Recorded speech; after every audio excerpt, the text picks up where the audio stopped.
La escarcha había cubierto las ventanas del pequeño departamento desde adentro. Elena Morales, de 67 años, despertó esa mañana de febrero con el cuerpo entumecido y las articulaciones quejándose del frío. A su lado, en el colchón que compartían en el suelo de la sala, su nieto Mateo, de 9 años, temblaba bajo 3 mantas delgadas que ya no eran suficientes. El termostato marcaba 4 grados centígrados. Hacía una semana que no podían pagar el gas. Elena se levantó despacio, cada movimiento un esfuerzo calculado para no despertar al niño. Sus pies descalzos tocaron el linóleo helado y sintió el pinchazo familiar del dolor que subía desde los talones hasta las rodillas. Se envolvió en el suéter de lana que había sido de su difunto esposo Carlos, el mismo suéter que tenía un agujero en el codo izquierdo remendado con hilo azul que no hacía juego. En la pequeña cocina, abrió el refrigerador y contó lo que quedaba. Medio cartón de leche, 3 huevos, un pedazo de queso envuelto en papel aluminio, pan de hace 4 días. El aviso de desalojo estaba pegado con cinta adhesiva en la puerta desde hacía 5 días. Amarillo brillante, imposible de ignorar. Tenían hasta el viernes para desocupar el departamento. Hoy era miércoles. Elena había criado a sus 3 hijos en ese departamento de 2 habitaciones. Había cuidado a Carlos allí durante sus últimos 6 meses, cuando el cáncer lo había reducido a huesos y piel. Cuando su hija Patricia murió en el accidente automovilístico hace 2 años, dejándola con la custodia de Mateo, ese departamento se había convertido en su refugio. Ahora lo iban a perder. La cuenta bancaria de Elena mostraba $342.19. Los ahorros de toda una vida de trabajo como asistente de enfermería se habían evaporado en facturas médicas, funerales y la imposibilidad de trabajar mientras cuidaba a un niño de 7 años en duelo. La pensión del Seguro Social apenas cubría la comida. El alquiler se había atrasado 4 meses. Mateo se despertó tosiendo, ese sonido seco y rasposo que llevaba 3 semanas sin mejorar. Elena no tenía dinero para llevarlo al médico. Le preparó té con miel, el último frasco que les quedaba, y lo sentó en la mesa de la cocina envuelto en una manta. El niño tenía los labios agrietados y las mejillas hundidas. No se quejaba. Nunca se quejaba. Esa resignación silenciosa en un niño de 9 años le partía el corazón a Elena más que cualquier factura impaga. Esa tarde, mientras Mateo estaba en la escuela, Elena caminó las 8 cuadras hasta la biblioteca pública. El frío de marzo cortaba a través de su abrigo delgado. Necesitaba usar la computadora. Necesitaba encontrar algo, lo que fuera. En los clasificados del periódico local, había visto un anuncio extraño esa mañana. Subasta del condado. Propiedades abandonadas. Pujas mínimas. La bibliotecaria, una mujer joven llamada Sara, que conocía su situación, la ayudó a navegar al sitio web del gobierno del condado. Elena nunca había sido buena con las computadoras. Sara le mostró cómo buscar las propiedades en venta. Había 19. La mayoría eran lotes vacíos, casas derruidas, edificios comerciales en quiebra. Uno llamó su atención. Faro de Punta Escondida. Abandonado desde 1978. Condición estructural desconocida. Sin servicios. Acceso por camino de tierra. Puja mínima $300. Elena miró la fotografía borrosa. Un faro de piedra gris, cuadrado, de unos 20 metros de altura, situado en un acantilado sobre el océano. Las ventanas estaban tapiadas, la torre inclinada ligeramente hacia el mar. Hierba alta crecía alrededor de los cimientos. Parecía un lugar olvidado por el mundo. $300. Tenía 342. Sara la miró con preocupación cuando Elena preguntó cómo hacer una oferta. Le explicó que era un faro abandonado, sin luz, sin agua, probablemente lleno de moho y ratas. Elena asintió. Sabía todo eso. Pero era un techo. Era algo propio. Era una oportunidad microscópica en un mundo que les había cerrado todas las puertas. La subasta se cerraría a medianoche. Elena hizo su oferta. $300 exactos. Se fue de la biblioteca con las manos temblando y una mezcla de terror y esperanza desesperada en el pecho. A la mañana siguiente, temprano, recibió un correo electrónico. Sara se lo leyó en voz alta por teléfono. Su oferta había sido aceptada. Era la única oferta. El faro de Punta Escondida ahora pertenecía a Elena Morales. Tenía que presentarse en la oficina del condado para firmar los papeles y recibir las llaves. Mateo la acompañó. El niño llevaba su mochila con todo lo que poseía. Elena llevaba 2 maletas con su ropa, algunas fotografías de familia, el suéter de Carlos y una caja de cartón con documentos importantes. No tenían a dónde más ir. El desalojo era ese día. En la oficina del condado, un funcionario aburrido con chaleco marrón y corbata floja les entregó una carpeta amarilla. Dentro había una escritura de propiedad con el sello del condado, un mapa dibujado a mano mostrando la ubicación del faro y un sobre de papel manila. El funcionario abrió el sobre y sacó 3 llaves oxidadas atadas con un cordel descolorido. Una era grande y cuadrada, de hierro negro. La segunda era más pequeña, de bronce verdoso. La tercera era estrecha y larga, con dientes irregulares. El funcionario señaló el mapa. 30 kilómetros al norte por la carretera costera. Giro a la derecha en el kilómetro 32, donde solía haber una gasolinera. Camino de tierra otros 8 kilómetros hasta el acantilado. No había electricidad. No había agua corriente. El faro había sido clausurado por la Guardia Costera en 1978, cuando construyeron el faro automatizado de Punta Verde. El condado lo había adquirido por impuestos no pagados en 1995.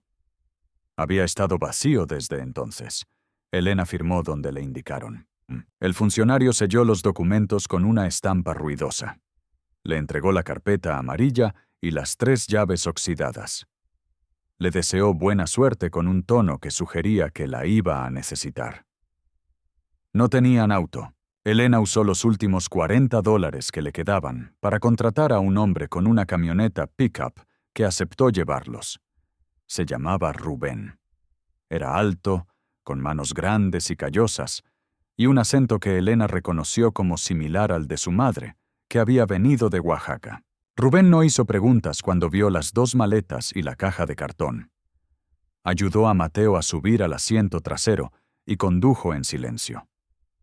La carretera costera era estrecha y sinuosa.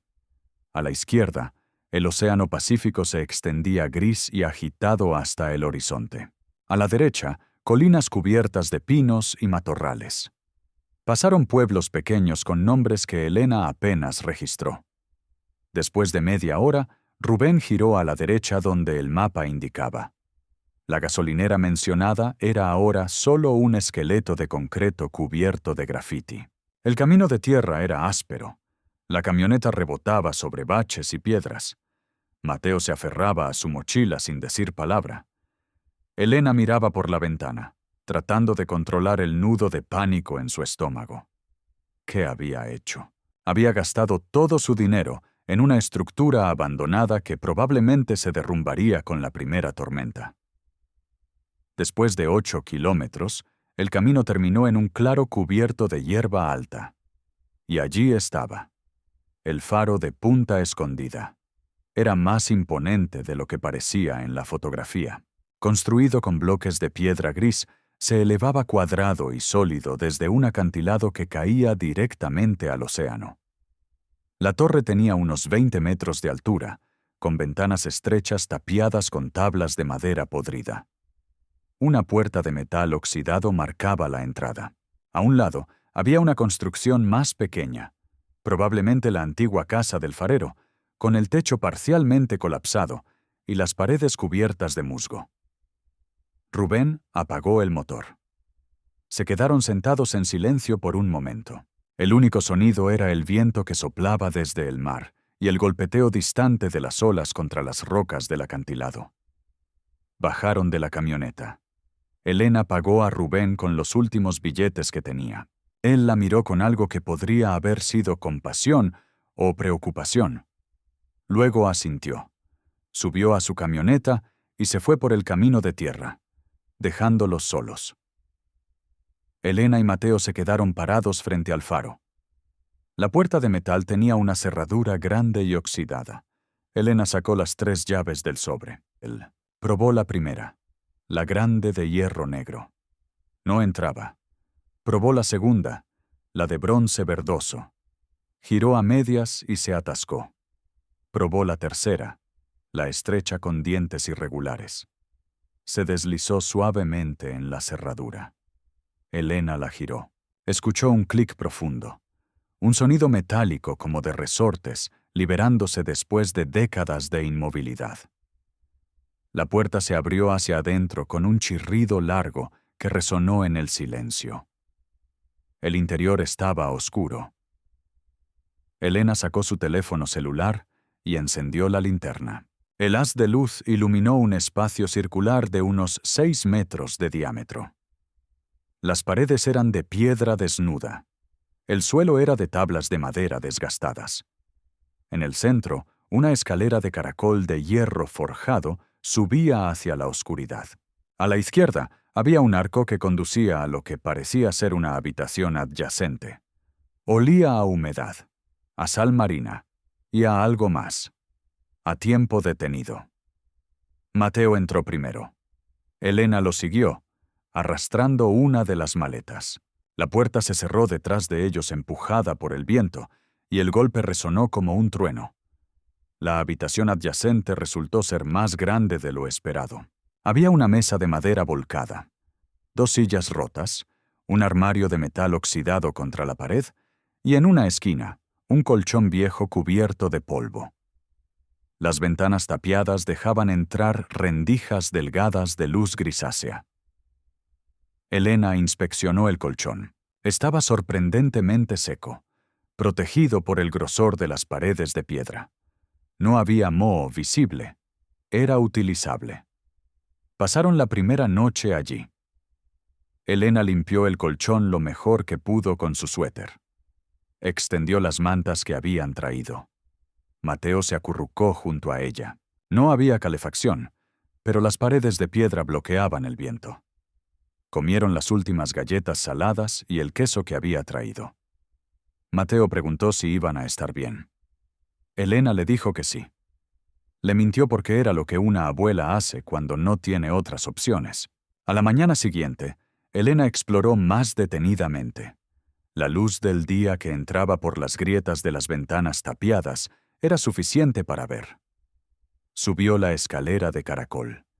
Los escalones de hierro estaban firmes, aunque algunos estaban cubiertos de óxido. La escalera subía 3 niveles, pasando habitaciones vacías con ventanas tapiadas, hasta llegar a la cámara superior donde alguna vez había estado el foco del faro. La cámara estaba vacía. El mecanismo de la luz había sido removido décadas atrás.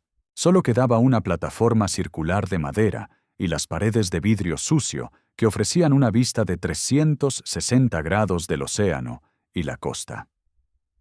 Elena podía ver kilómetros de mar gris ondulado y hacia el interior las colinas cubiertas de bosque. Bajó lentamente. En el segundo nivel, notó algo que no había visto la noche anterior. Una de las habitaciones tenía una pared que parecía ligeramente diferente. Las piedras en una sección estaban más oscuras, como si hubieran sido reemplazadas o reparadas. Elena pasó la mano sobre la superficie. Una de las piedras se movió. No mucho, apenas 1 milímetro, pero se movió. Elena presionó más fuerte. La piedra se hundió con un clic suave. Hubo un sonido bajo, como de metal rozando contra metal, y una sección de la pared del tamaño de una puerta retrocedió 5 centímetros. Luego se deslizó hacia un lado, revelando una abertura oscura. Elena retrocedió, el corazón golpeándole en el pecho. Llamó a Mateo. El niño subió corriendo la escalera de caracol. Juntos miraron la abertura. Elena iluminó con su teléfono. Detrás de la puerta secreta, había un pasaje estrecho que descendía en ángulo, tallado directamente en la roca del acantilado. Un túnel. Elena no tenía otra linterna. Usó su teléfono. Mateo se quedó cerca de ella, aferrándose a su suéter. Entraron al túnel. El aire era frío y húmedo. El pasaje era estrecho, apenas 1 metro de ancho, con paredes de roca viva. Descendía en una pendiente gradual. Cada 10 metros había un soporte de madera que reforzaba el techo. Los soportes estaban viejos pero firmes. Caminaron durante lo que pareció una eternidad. Elena contó sus pasos. 120, 200, 350. El túnel se niveló y luego comenzó a ensancharse. Después de 500 pasos, llegaron a una cámara. Era una habitación excavada en la roca, de forma rectangular, de aproximadamente 8 metros de largo por 5 de ancho. El techo era bajo, apenas 2 metros de altura, y la habitación no estaba vacía. A lo largo de las paredes había cajas, docenas de cajas de madera apiladas unas sobre otras. En el centro de la habitación había una mesa de trabajo de metal con 3 sillas plegables. Sobre la mesa había un libro de cuero cerrado, una lámpara de queroseno antigua y una caja de metal más pequeña con un candado. Elena se acercó a la mesa. El libro de cuero estaba cubierto de polvo. Lo abrió con cuidado. Las páginas eran de papel grueso, amarillentas por el tiempo. En la primera página, escrito con tinta negra en caligrafía cuidadosa, estaba esto: Mi nombre es Vincent Harrington. Soy el guardián del faro de Punta Escondida. Si estás leyendo esto, significa que he muerto y que alguien finalmente ha encontrado lo que dejé atrás. Te ruego que leas hasta el final antes de hacer cualquier cosa. Elena sintió un escalofrío. Mateo se apretó contra ella. Elena pasó la página. Comenzó en 1932. Yo era capitán de un barco mercante. No un barco legal. Transportábamos lo que nos pagaran por transportar. Licor durante la prohibición. Más tarde, otras cosas. En marzo de 1933, recibimos un encargo inusual. Recoger un cargamento en San Francisco y entregarlo en Vancouver. No nos dijeron qué era. Nos pagaron $10,000 por adelantado. Una fortuna en esos tiempos. El cargamento resultó ser 30 cajas de madera selladas. Pesaban muchísimo. Necesitamos 6 hombres para cargar cada una. Zarpamos en una noche sin luna. El plan era seguir la costa, evitar las patrullas de la Guardia Costera, hacer entregas discretas en puertos pequeños. Nunca llegamos a Vancouver. A la altura de Punta Escondida, nos encontramos con otra embarcación. No era de la Guardia Costera. Era algo más. Barco negro sin marcas. Nos dispararon sin previo aviso. Perdimos 3 hombres de inmediato. Respondimos el fuego. La batalla duró 20 minutos. Hundimos su barco, pero el nuestro estaba destrozado. Nos estábamos hundiendo. Tomé una decisión. Estábamos a menos de 1 kilómetro de la costa. Usamos el bote salvavidas para llevar las cajas a tierra. Hicimos 6 viajes. Las escondimos en una cueva natural en el acantilado. Mi barco se hundió esa misma noche. 4 de mis hombres sobrevivieron. Les pagué con el dinero que quedaba y les hice jurar silencio. Se dispersaron. Nunca volví a verlos. Abrí una de las cajas. Dentro había lingotes de oro. Oro puro. 30 cajas. Cada una contenía aproximadamente 100 kilogramos de oro. Elena dejó de leer. Miró a Mateo. El niño tenía los ojos muy abiertos. Elena respiró profundo y continuó leyendo. Durante años intenté encontrar a los dueños originales del cargamento. Era oro robado, De eso estaba seguro. Pero ¿de dónde? No pude descubrirlo. Las marcas en los lingotes estaban borradas. Hice investigaciones discretas. Nada. Era como si ese oro hubiera sido borrado de la existencia. En 1937, conseguí trabajo como farero aquí en Punta Escondida. Era el lugar perfecto. Aislado. Olvidado. Construí este túnel durante 3 años, trabajando de noche, excavando la roca con herramientas simples, reforzando con madera que compraba en el pueblo. Nadie preguntaba qué hacía un farero en su tiempo libre. Moví el oro aquí poco a poco. Pensé en gastarlo, en venderlo. Pero no podía. No era mío. Era sangre. 4 hombres habían muerto por él. Quizás más. No lo sé. Así que lo guardé.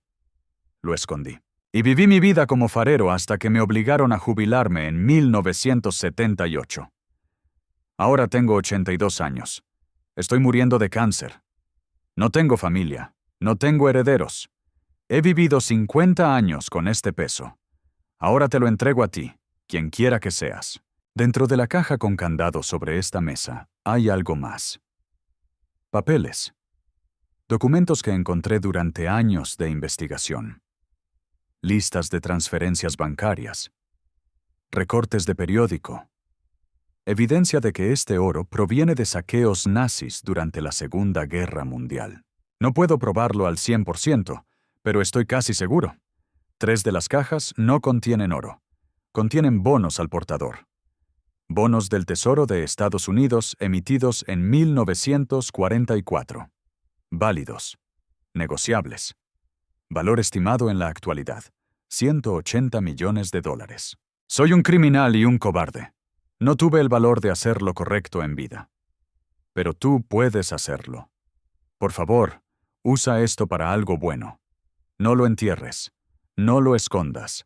Sácalo a la luz. Dale un propósito. Perdóname. Vincent Harrington.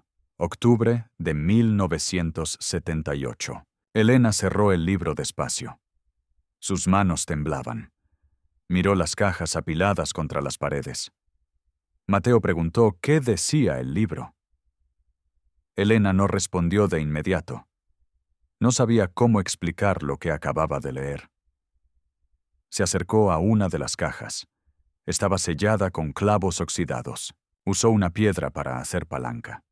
La madera crujió y se astilló. La tapa se abrió. Dentro, envueltos en tela aceitosa, había lingotes de oro.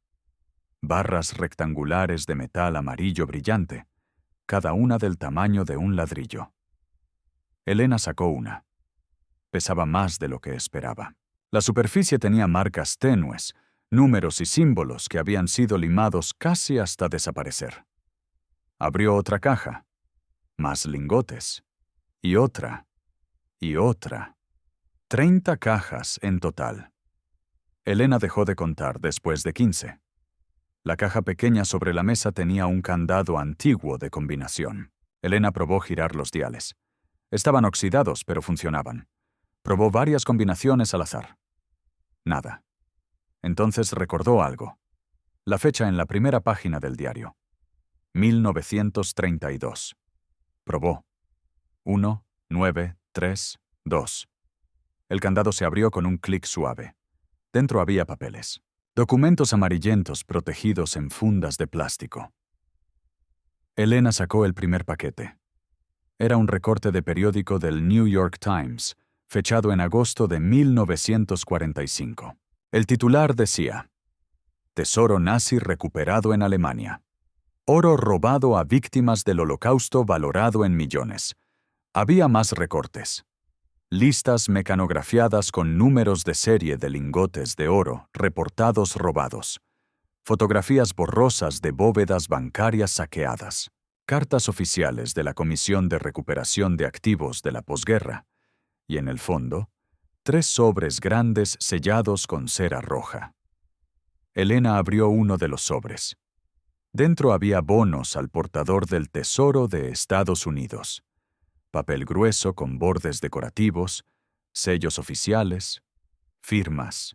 Cada bono tenía un valor nominal de $100,000. Había 20 bonos en el primer sobre. $2 millones. Elena abrió el segundo sobre. 30 bonos. El tercero, 50 bonos. $180 millones en bonos al portador.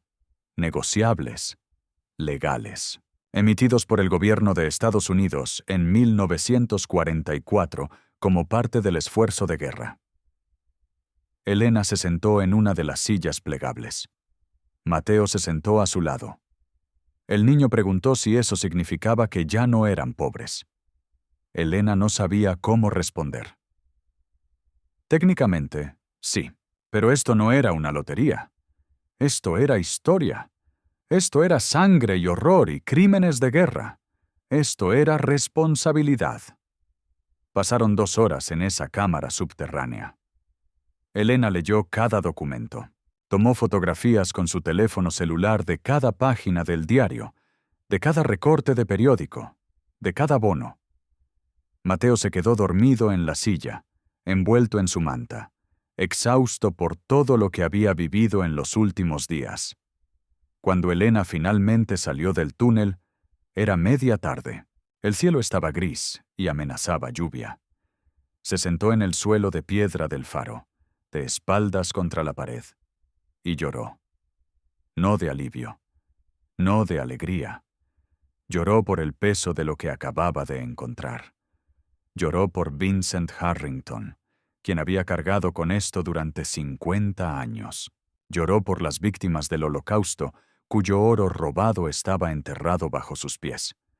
Lloró porque sabía que su vida acababa de cambiar para siempre, y no tenía idea de qué hacer a continuación. Esa noche, durmieron en el faro. Elena no cerró los ojos. Pensó en sus opciones. Podía quedarse callada, vender los bonos discretamente, uno por uno, vivir el resto de su vida con comodidad. Nadie sabía del túnel. Nadie sabía lo que había encontrado. Podía ser rica en silencio. O podía hacer lo correcto. Hacer lo que Vincent Harrington no tuvo el valor de hacer. A la mañana siguiente, Elena caminó los 8 kilómetros de regreso al camino principal. Le tomó 3 horas. Detuvo un auto que pasaba y pidió que la llevaran al pueblo más cercano. El conductor era un anciano que escuchaba música country en el radio. La llevó a un pueblo llamado Colina del Mar, a 20 kilómetros al sur. En la biblioteca pública, Elena usó la computadora. Buscó abogados especializados en recuperación de activos históricos. Encontró uno en Portland, a 200 kilómetros al norte. Se llamaba David Kessler. Su sitio web decía que había trabajado en casos de restitución de arte nazi y recuperación de propiedades del Holocausto. Elena copió su número de teléfono. Desde el teléfono público del pueblo, llamó. Una secretaria contestó. Elena pidió hablar con el señor Kessler. Era urgente. La secretaria preguntó de qué se trataba. Elena dijo que había encontrado algo relacionado con el Holocausto y que necesitaba asesoría legal inmediata. Hubo un silencio. Luego la secretaria le pasó la llamada. David Kessler tenía una voz profunda y calmada. Elena le explicó quién era, dónde estaba y lo que había encontrado. No entró en detalles. Solo dijo que había documentos, oro y bonos que posiblemente estaban vinculados a crímenes de guerra nazis. Kessler hizo algunas preguntas. Era escéptico. Elena le envió por correo electrónico 2 fotografías desde la computadora de la biblioteca. Una del diario de Vincent Harrington. Otra de uno de los bonos. Kessler la llamó de vuelta en 10 minutos. Su tono había cambiado completamente. Preguntó si podía visitarla al día siguiente. Elena le dio la dirección del faro. Kessler dijo que llegaría a primera hora de la mañana. Le advirtió que no tocara nada más, que documentara todo con fotografías, que no le dijera a nadie lo que había encontrado. Esa noche, Elena y Mateo cenaron pan duro y atún enlatado. Mateo preguntó qué iba a pasar. Elena le explicó lo mejor que pudo. Le dijo que habían encontrado algo importante, algo que no les pertenecía realmente, algo que tenían que entregar a las personas correctas. Mateo preguntó si eso significaba que volverían a ser pobres. Elena le dijo que no sabía, pero que harían lo correcto de todos modos. David Kessler llegó al faro a las 9 de la mañana siguiente. Era un hombre de unos 50 años, delgado, con lentes sin montura y un maletín de cuero gastado. Venía acompañado de una mujer más joven que se presentó como Rachel Friedman, investigadora histórica. Elena los llevó al túnel. Pasaron 4 horas en la cámara subterránea. Kessler fotografió cada caja, cada lingote, cada documento. Rachel leyó el diario completo de principio a fin, tomando notas en una tablet. Examinaron los bonos con una lupa, verificando los números de serie. Inspeccionaron los lingotes de oro, buscando marcas que pudieran identificar su origen. Cuando salieron del túnel, Kessler se sentó en el suelo del faro y miró a Elena directamente a los ojos. Le dijo que lo que había encontrado era extraordinario. Los bonos eran genuinos. Los documentos sugerían fuertemente que el oro provenía de saqueos nazis. Esto podía ser uno de los descubrimientos de restitución más grandes de las últimas décadas. Pero había complicaciones. Los bonos eran al portador, lo que significaba que técnicamente pertenecían a quien los poseía. Sin embargo, si se podía probar que fueron obtenidos ilegalmente, se podrían reclamar por las víctimas o sus descendientes. El oro era más complicado. Sin marcas claras, sería difícil probar su origen definitivo. Habría que trabajar con agencias internacionales, con el Museo Memorial del Holocausto de Estados Unidos, con organizaciones judías de restitución. Kessler le explicó sus opciones. Podía quedarse con todo y enfrentar las consecuencias legales y morales. Podía colaborar con las autoridades y organizaciones de restitución, lo que probablemente resultaría en una compensación por su hallazgo, pero no la totalidad del valor. O podía donar todo y recibir reconocimiento pero ningún beneficio económico. Elena no dudó. Dijo que quería hacer lo correcto, que quería que el oro fuera devuelto a las familias de las víctimas del Holocausto o a organizaciones que las representaran, que estaba dispuesta a quedarse con los bonos solo si era legal y ético hacerlo, y que si no lo era, también los entregaría. Kessler asintió.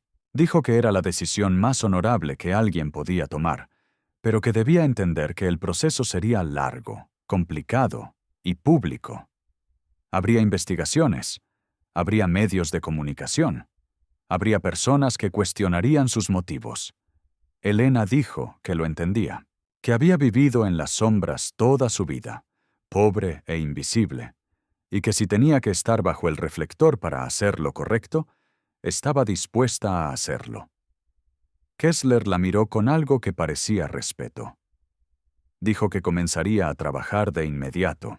Su tarifa era alta, $25,000 como anticipo, pero estaba dispuesto a trabajar inicialmente sin pago y recibir una tarifa de contingencia basada en cualquier compensación que Elena recibiera.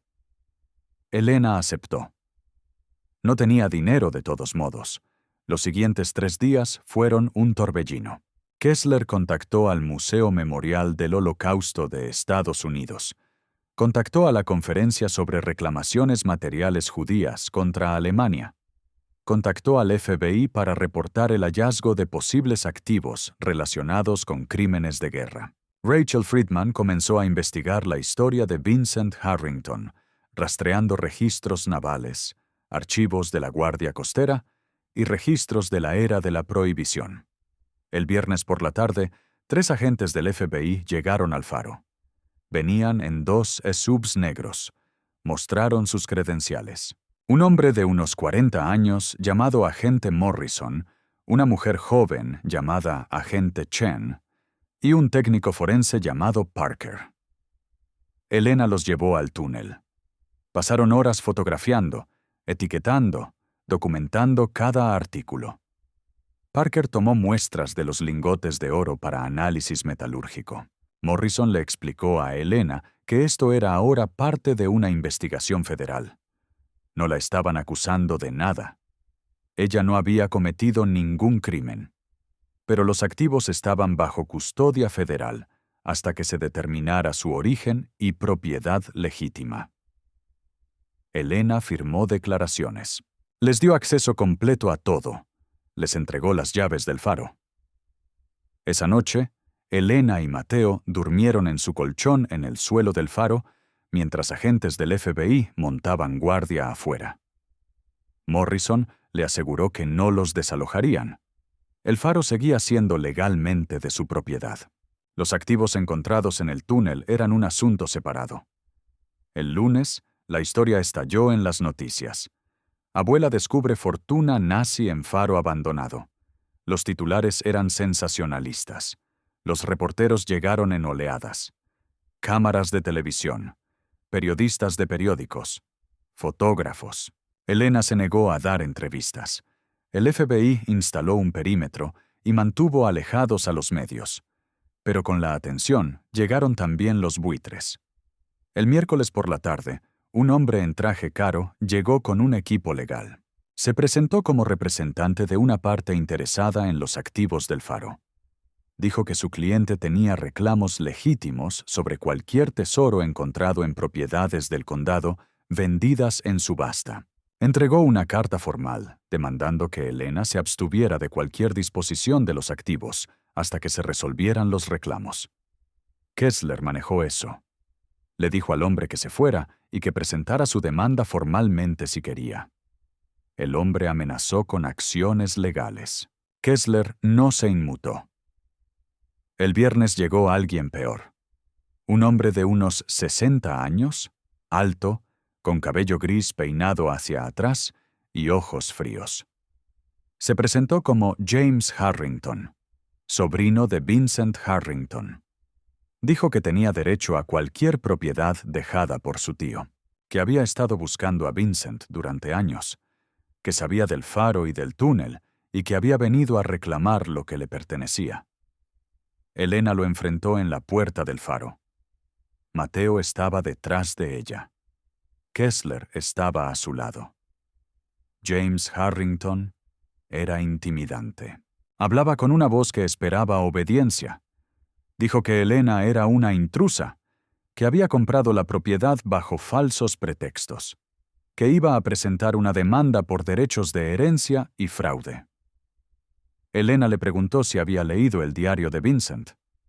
James dijo que eso no importaba, que Vincent había sido un criminal y un ladrón, que cualquier cosa que hubiera dejado pertenecía legalmente a su familia. Elena le dijo que Vincent había pasado 50 años cargando con la culpa de lo que había hecho y que había dejado instrucciones claras de que los activos debían ser usados para algo bueno.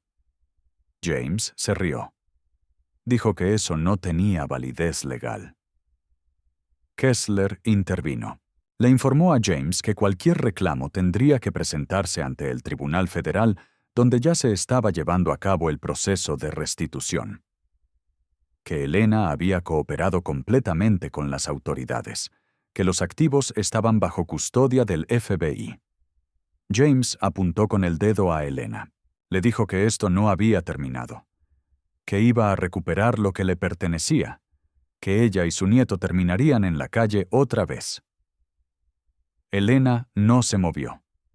Le miró directamente a los ojos y le dijo que se fuera de su propiedad. Ahora.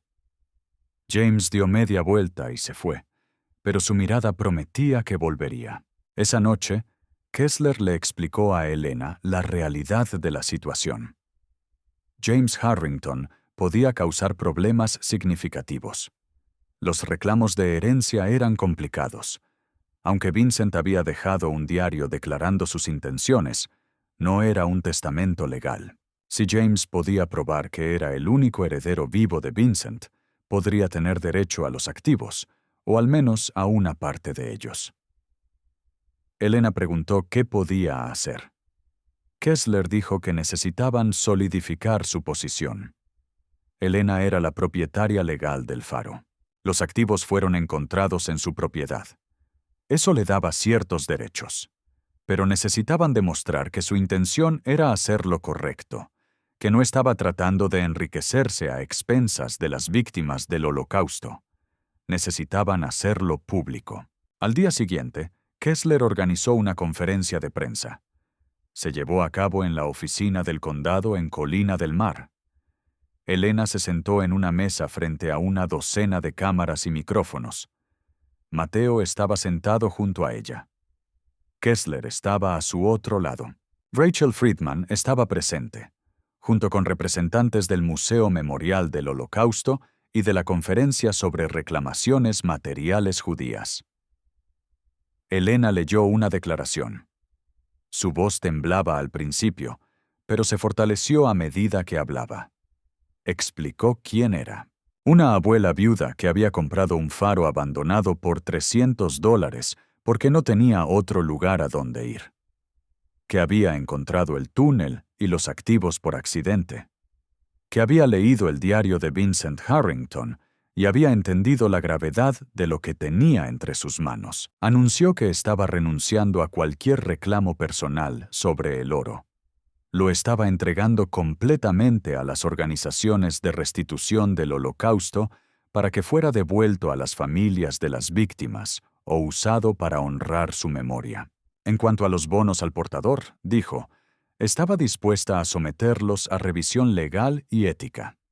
Si se determinaba que también estaban conectados con crímenes de guerra, los entregaría. Si eran legítimamente negociables, pediría que una parte significativa fuera destinada a educación sobre el Holocausto y a apoyar a sobrevivientes y sus descendientes. Dijo que no estaba haciendo esto por reconocimiento.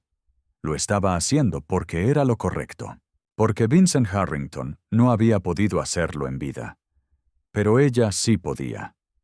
Porque creía que las víctimas del Holocausto merecían que su sufrimiento fuera reconocido y que lo que les fue robado fuera devuelto, aunque fuera solo simbólicamente.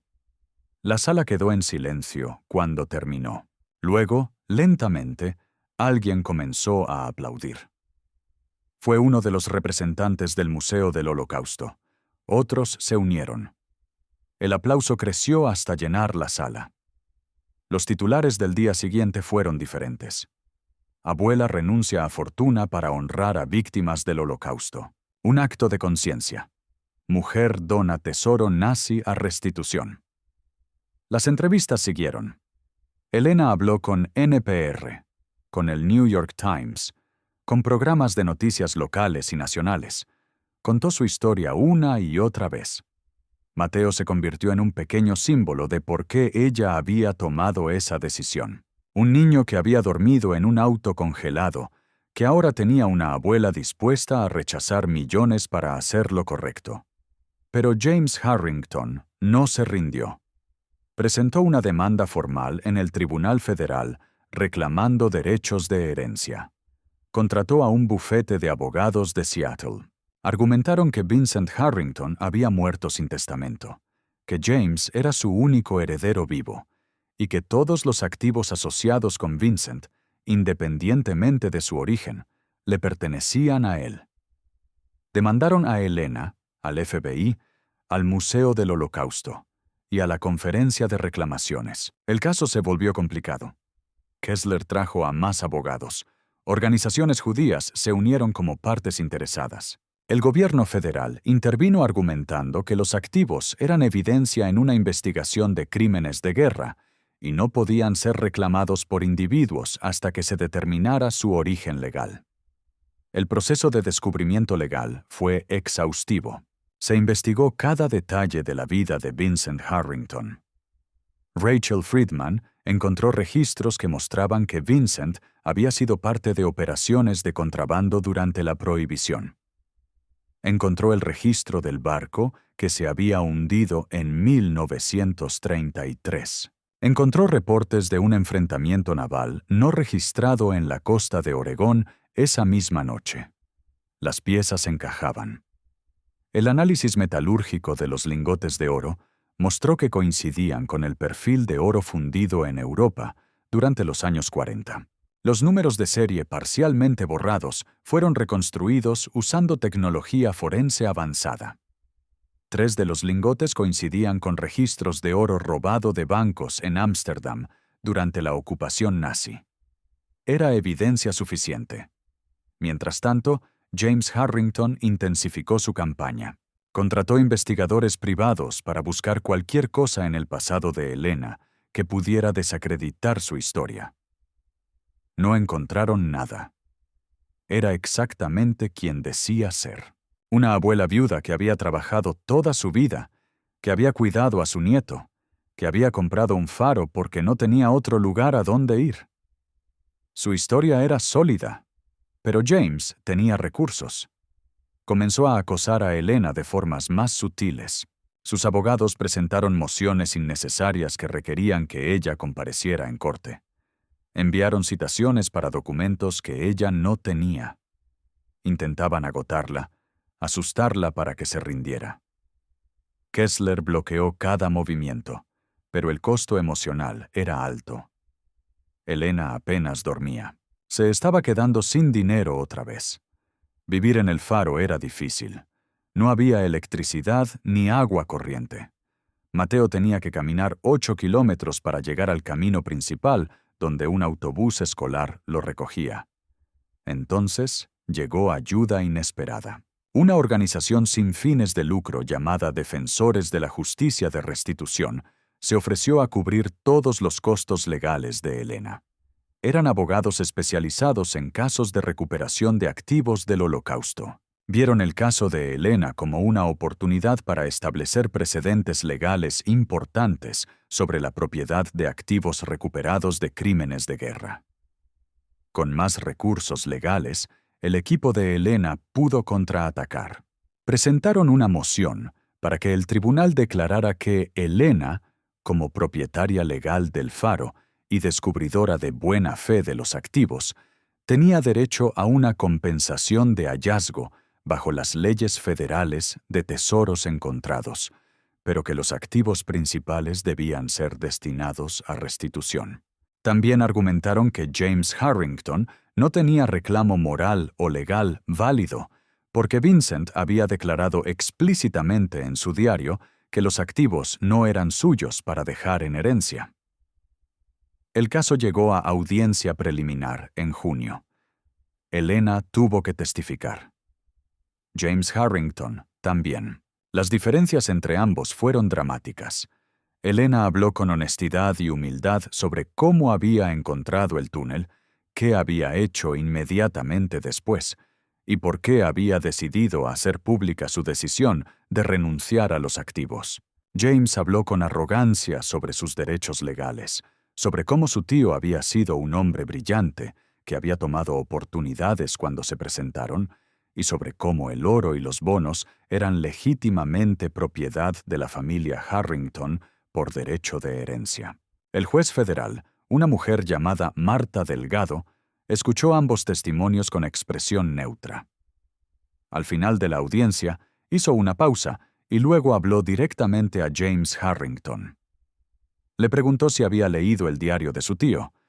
James dijo que sí. La juez le preguntó si no sentía ninguna responsabilidad moral hacia las víctimas, cuyos bienes robados su tío había poseído durante 50 años.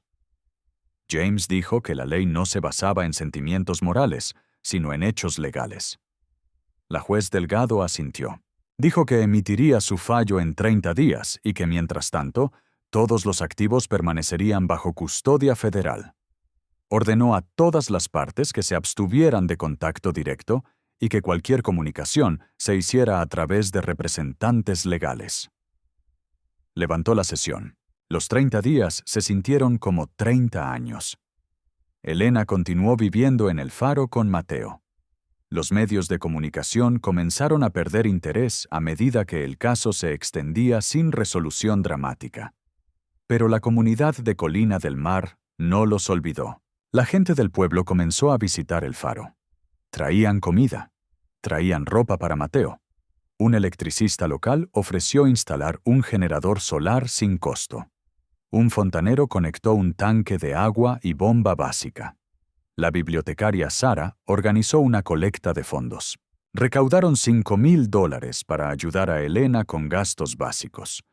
El dueño de la ferretería donó materiales para reparar el techo de la antigua casa del farero. Voluntarios llegaron los fines de semana para trabajar. En 2 meses, la pequeña casa anexa al faro estaba habitable. Elena y Mateo se mudaron allí. Todavía era rústico, pero era mejor que dormir en el suelo de piedra. Mientras tanto, el trabajo de investigación histórica continuaba. Rachel Friedman había rastreado los bonos al portador. Descubrió que habían sido emitidos originalmente a una compañía naviera de San Francisco que operaba durante la Segunda Guerra Mundial. La compañía había quebrado en 1946 bajo sospecha de colaboración con redes de lavado de dinero nazis. Los bonos probablemente eran parte de un esquema para mover activos robados fuera de Europa. Esto complicaba aún más la situación legal. En julio, la juez Delgado emitió su fallo. Era un documento de 62 páginas. Elena lo leyó con Kessler a su lado. El fallo establecía varios puntos clave. Primero, el oro encontrado en el túnel era propiedad de origen criminal y debía ser entregado a organizaciones de restitución del Holocausto. James Harrington no tenía reclamo válido porque Vincent Harrington nunca había tenido propiedad legítima del oro. Segundo, los bonos al portador eran más complicados. Aunque habían sido emitidos legalmente, existía evidencia suficiente de que habían sido obtenidos a través de actividades criminales. Por lo tanto, el 70% del valor de los bonos debía destinarse a restitución y educación sobre el Holocausto. El 30% restante se consideraba compensación de hallazgo para Elena Morales, reconociendo que sin su descubrimiento y cooperación, los activos nunca habrían sido recuperados. El 30% de 180 millones era $54 millones. Elena leyó esa cifra 3 veces. 54 millones. No podía comprenderlo. Kessler le explicó que después de impuestos federales y estatales, y después de honorarios legales, probablemente le quedarían unos 25 millones. $25 millones. Elena sintió que se mareaba. Se sentó en el suelo de la pequeña casa del farero. Mateo preguntó qué pasaba. Elena le dijo que iban a estar bien, que nunca más tendrían que preocuparse por comida o calefacción o desalojos. Mateo preguntó si iban a comprar una casa. Elena le dijo que sí. Y mucho más. James Harrington apeló el fallo. Nadie se sorprendió. Su apelación fue desestimada por el Tribunal de Circuito 3 meses después. Intentó llevar el caso a la Corte Suprema. Fue rechazado. En octubre, el fallo fue final. El oro fue entregado formalmente al Museo Memorial del Holocausto y a la Conferencia de Reclamaciones Materiales Judías. Los bonos fueron liquidados a través del Departamento del Tesoro. El proceso tomó otros 6 meses. En abril del año siguiente, Elena recibió una transferencia bancaria por $23,800,000. Kessler se había tomado una tarifa del 10% del hallazgo, lo cual era más que justo. Los impuestos se habían pagado. El dinero estaba allí, en su cuenta. Real. Elena no compró una mansión. No compró autos de lujo. Compró una casa modesta en Colina del Mar, a 10 minutos del océano, con 3 habitaciones y un jardín donde Mateo podía jugar. Estableció un fondo fiduciario para la educación universitaria de Mateo. Pagó todas las deudas que tenía, aunque no eran muchas. Luego hizo algo más. Estableció la Fundación Vincent Harrington para la restitución y la memoria. Donó $10 millones para financiarla. La fundación se dedicaría a buscar y recuperar activos robados durante el Holocausto, a educar al público sobre los crímenes de guerra nazis y a apoyar a sobrevivientes y sus familias. Rachel Friedman aceptó el puesto de directora. Kessler se unió al consejo directivo. Elena también hizo algo por Colina del Mar, el pueblo que la había acogido cuando no tenía nada. Donó $2 millones para renovar la biblioteca pública. Donó otro millón para crear un fondo de becas para estudiantes de bajos ingresos del distrito escolar local. Estableció un centro comunitario que ofrecía servicios gratuitos de asesoramiento legal, clases de educación financiera y apoyo para familias en riesgo de desalojo. Y el faro. El faro de Punta Escondida. Elena lo conservó. Invirtió $500,000 en restaurarlo completamente. Repararon la torre, instalaron electricidad solar, restauraron las ventanas, limpiaron el túnel y lo reforzaron profesionalmente. Convirtieron la cámara subterránea en un pequeño museo. Exhibiciones sobre Vincent Harrington, sobre el oro robado, sobre la importancia de la restitución, sobre hacer lo correcto, incluso cuando es difícil. El faro abrió al público en septiembre, 2 años después de que Elena lo había comprado por $300. La ceremonia de apertura fue pequeña, pero significativa. Asistieron sobrevivientes del Holocausto de Portland y Seattle. Asistieron representantes del Museo Memorial del Holocausto. Asistieron vecinos de Colina del Mar. Mateo, ahora de 11 años, cortó la cinta junto a su abuela. Elena dio un discurso corto. Habló sobre cómo había llegado allí con solo 3 maletas y $300 en su nombre, desesperada y asustada. Habló sobre Vincent Harrington, quien había vivido 50 años con un secreto que lo consumía, y quien finalmente había encontrado una manera de pedir perdón a través de las palabras que dejó en un diario. Habló sobre la responsabilidad que todos tenemos de hacer lo correcto, especialmente cuando es más fácil mirar hacia otro lado. Dijo que este faro ya no era un lugar olvidado. Era un lugar de memoria, un lugar donde se honraba a las víctimas, un lugar que recordaba que la justicia es más valiosa que la riqueza, que la integridad es más importante que la comodidad, y que a veces las cosas más valiosas que encontramos en la vida no son tesoros materiales, sino la oportunidad de hacer una diferencia real en el mundo. El aplauso fue largo y emotivo. Muchos lloraron. Elena también lloró, pero esta vez fueron lágrimas de paz, de propósito cumplido. Esa noche, Elena y Mateo regresaron a su casa en Colina del Mar. Era una casa cálida con calefacción que funcionaba y un refrigerador lleno de comida. Mateo se fue a su habitación, su propia habitación con su propia cama y sus propios libros. Elena se sentó en el pórtico trasero con una taza de té, mirando el océano en la distancia. Podía ver la luz del faro de Punta Verde parpadeando en el horizonte, el faro moderno que había reemplazado al de Punta Escondida hacía tantas décadas. Pensó en Vincent Harrington. Pensó en James Harrington, quien había desaparecido después de perder el caso y no había vuelto a ser visto. Pensó en todos los que habían dudado de ella, en los que habían tratado de intimidarla, en los que no entendían por qué alguien rechazaría una fortuna. Y pensó en Mateo, en el niño que había dormido en un colchón en el suelo de un departamento sin calefacción, que ahora tenía seguridad, futuro, oportunidades, que había aprendido la lección más importante que una abuela podía enseñar, que el verdadero valor de una persona no se mide en lo que posee, sino en lo que hace con lo que se le da. El teléfono de Elena sonó. Era Rachel Friedman. Llamaba para informar que la Fundación Vincent Harrington acababa de ayudar a recuperar una colección de arte robado en Francia durante la guerra. 5 pinturas que serían devueltas a los herederos de su propietario original.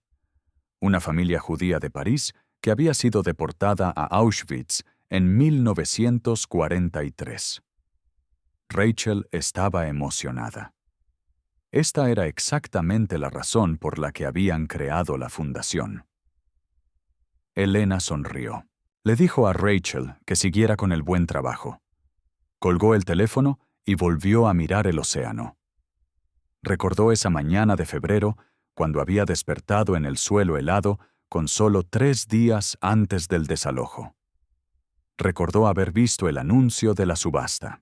Recordó haber gastado sus últimos $300 en una apuesta imposible. A veces el mayor tesoro no es el oro que encuentras, sino la oportunidad de convertir ese descubrimiento en algo que importa. A veces la riqueza real no está en lo que guardas, sino en lo que das. Y a veces las puertas más importantes que abrimos no son las que están cerradas con llave, sino las que abrimos en nuestros propios corazones cuando decidimos hacer lo correcto sin importar el costo. Elena terminó su té. Se levantó del pórtico. Entró a su casa cálida y segura. Revisó a Mateo, que dormía profundamente en su cama, con el suéter de Carlos doblado bajo su almohada. Elena apagó la luz. Se fue a su propia habitación.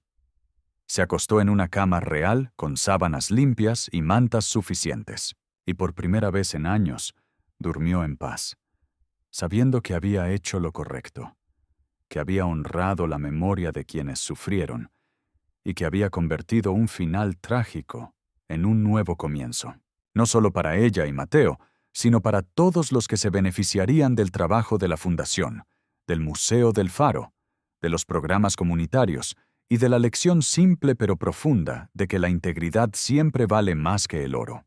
El faro de Punta Escondida, una vez un lugar de secretos y sombras, ahora brillaba como faro de esperanza y justicia. Y Elena Morales, la abuela viuda que había comprado un faro olvidado por $300, había demostrado que incluso las personas más ordinarias pueden hacer cosas extraordinarias cuando eligen el camino del honor sobre el camino de la codicia. 3 años después, Mateo tenía 14 años. Estudiaba bien en la escuela. Quería ser abogado como David Kessler, para ayudar a las personas a recuperar lo que les habían robado. Elena seguía viviendo en su casa modesta en Colina del Mar. Trabajaba como voluntaria en la biblioteca, donde una vez Sara la había ayudado a encontrar el anuncio de la subasta. Visitaba el faro cada semana, guiando tours personalmente para grupos escolares, contándoles la historia de Vincent Harrington y la importancia de hacer lo correcto, incluso cuando cuesta todo lo que tienes. La Fundación Vincent Harrington había recuperado activos por valor de $52 millones en 3 años. Pinturas, joyas, propiedades, cuentas bancarias ocultas, todo devuelto a familias, museos, comunidades judías. El Museo del Faro recibía miles de visitantes cada año. Se había convertido en un sitio educativo reconocido internacionalmente. Y cada año, en el aniversario de la apertura del museo, Elena y Mateo encendían una vela en la cámara superior del faro. No por el oro que se había encontrado allí, no por el dinero que habían recibido, sino por Vincent Harrington, quien finalmente había encontrado redención a través de las palabras que dejó en un diario. Por las víctimas del Holocausto cuya memoria se honraba en ese lugar. Y por la simple verdad de que la justicia, aunque llegue tarde, siempre vale la pena. El humo de la vela subía por la torre del faro y se perdía en el viento del océano, llevándose con él las historias de pérdida y redención, de secretos y verdades, de desesperación y esperanza. Y mientras Elena y Mateo bajaban la escalera de caracol de hierro forjado, sabían que habían sido parte de algo más grande que ellos mismos, algo que continuaría mucho después de que se fueran. Un legado no de riqueza, sino de integridad. No de tesoros, sino de verdad. Y eso, al final, era lo único que realmente importaba.